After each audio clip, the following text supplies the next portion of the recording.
Well, I'm back in the hustle and bustle of the liberal hellhole known as Toronto, Canada. Fresh off my my Niagara on the Lake tour this past Saturday. Today's Monday in Toronto, and while I was in Niagara on the Lake, I filmed a two-part video going from the GO station in Niagara all the way to where the Niagara River drains into Lake Ontario. Part 2 will be released tomorrow morning, Tuesday morning.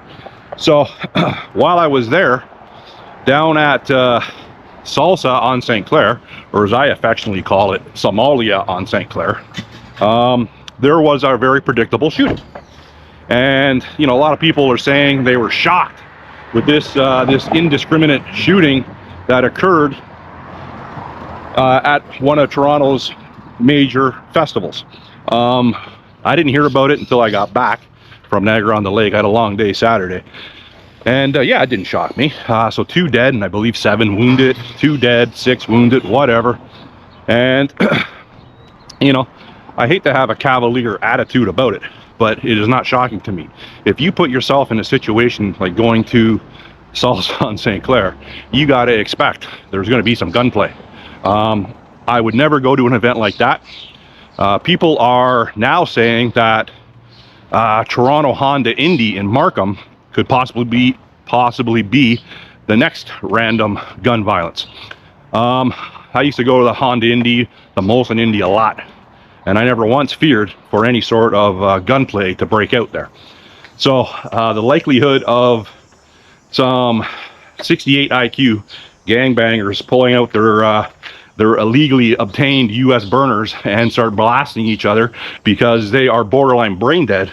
I don't think the Toronto Honda Indy, or whatever it's called now, is going to be an attraction for those type people to go and shoot that up. So I wouldn't be overly worried about going to that IndyCar race.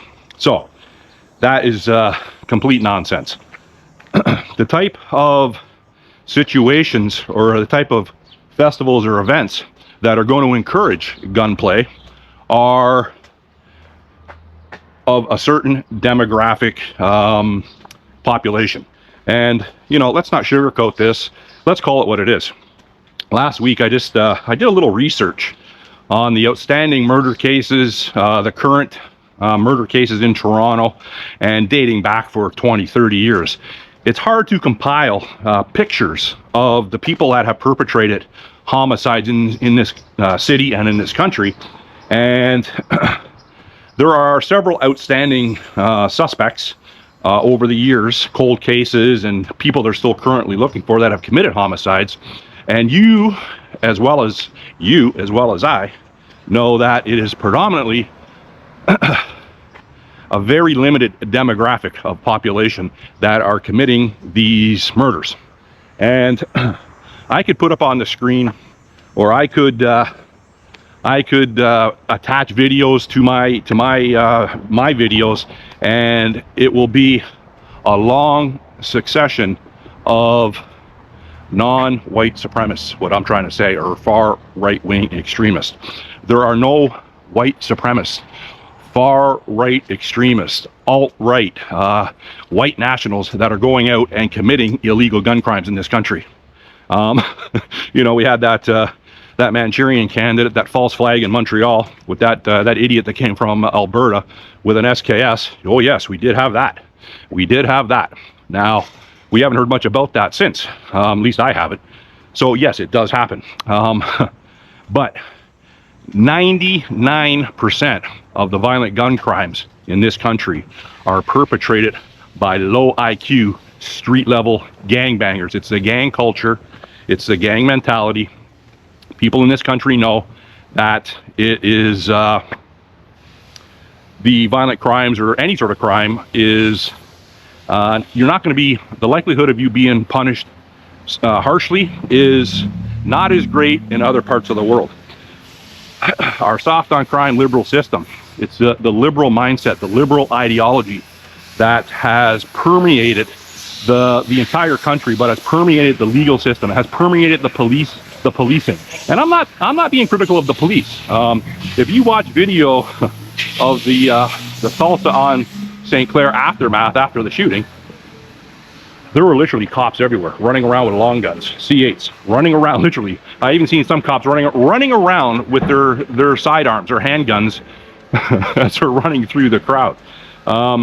This just goes to show the level of ignorance, the level of savagery, the level of I don't give two fucks if there's a million cops here or not. I'm still gonna bang it out with some guy that dissed me online in a rap song, or was selling crack on my corner.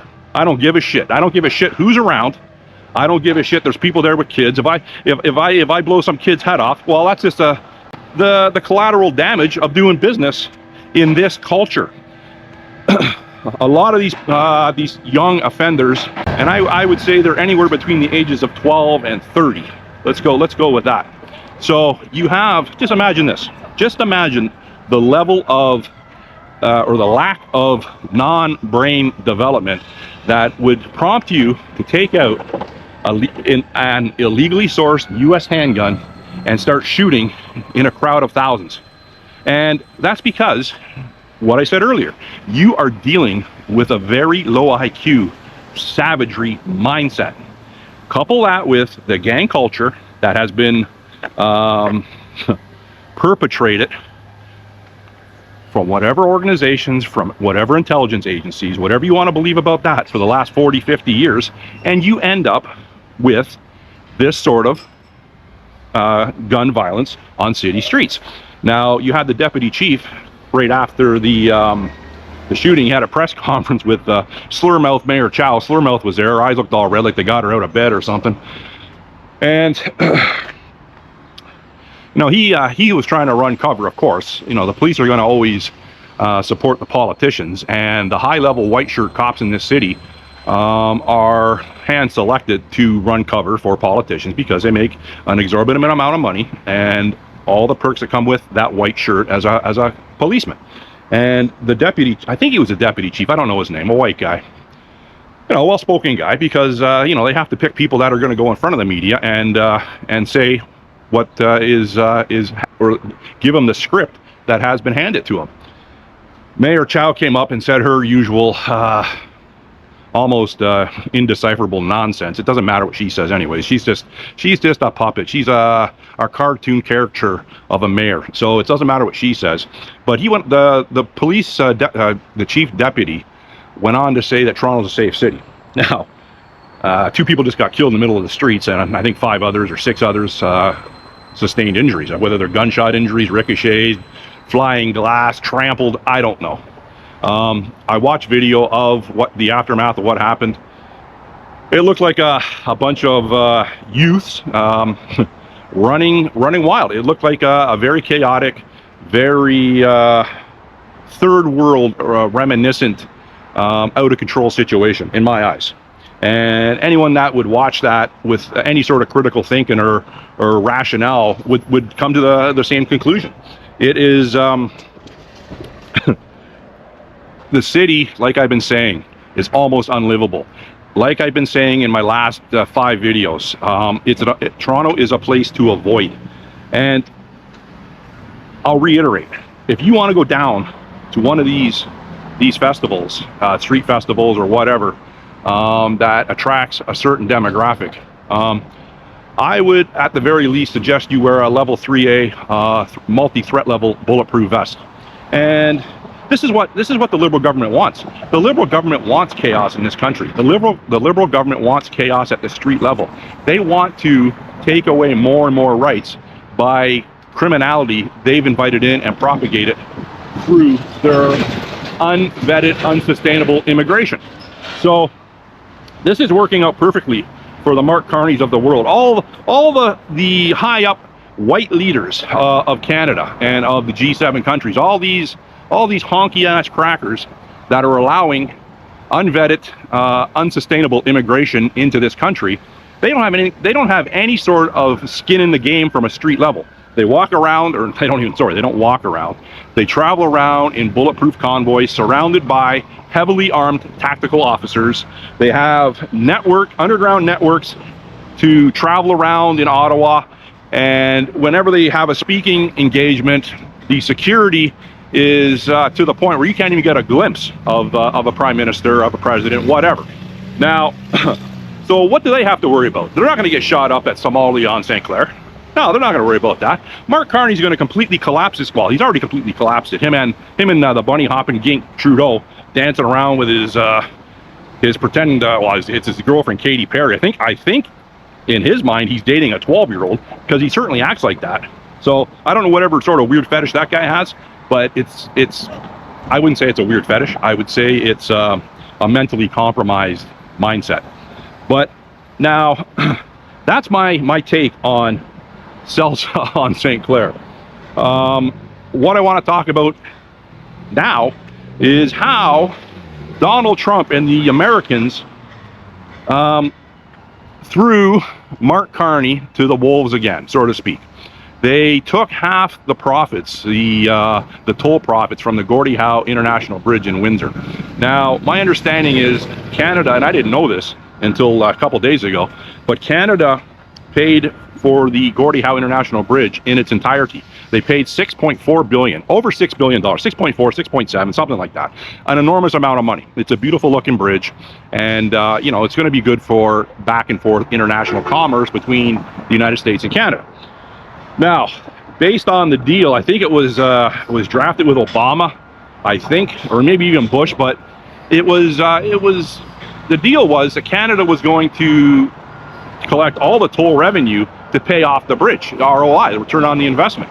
But now, Mark Carney, the stellar, elbows up businessman that he is, he has seceded half of the tolls to a business consortium in Michigan. So now half of the tolls that are generated from this bridge are going to go to a company in, and I'm not sure what the company's name is, in Michigan. And from my understanding, the United States have put zero to the construction, zero finances into the construction of this bridge. So this is a catastrophic turn of events, a catastrophic dry up of potential revenue. So now, like I've been saying for over a year now, Mark Carney is working with Donald Trump. Was this Gordie Howe Bridge all part of the plan even before they installed Mr. Brookfield Asset Management as Prime Minister? They took a banker that was in charge of the Bank of Canada, in charge of the Bank of England, in charge of at one point, many investment firms in New York City. And all of a sudden, he is Prime Minister of Canada.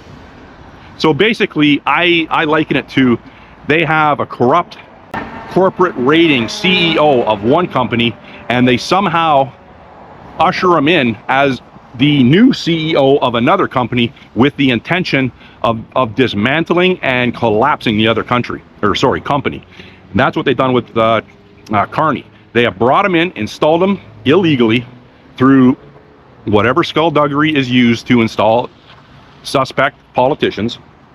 And he has been on a non-stop destruction trajectory with this country. And a lot of this destruction is benefiting the U.S.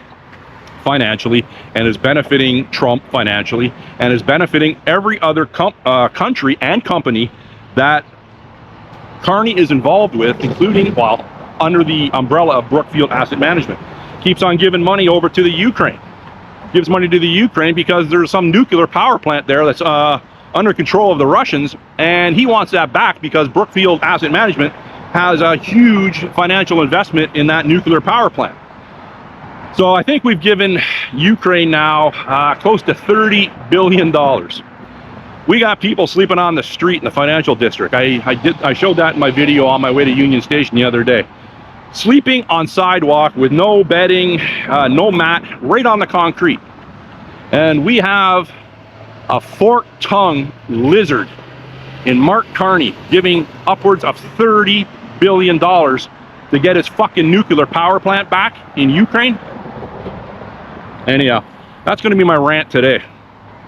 You got any questions or comments, put it in the comment section. Listen, you liberals, I'm telling you, you really, really got to admit that you've been wrong. You know, do I admit that I was wrong with Trump? To a very high degree, I do. I admit that Trump didn't go the way I wanted Trump to go. And if I was a liberal, I'd be happy. I'd be happy with Trump.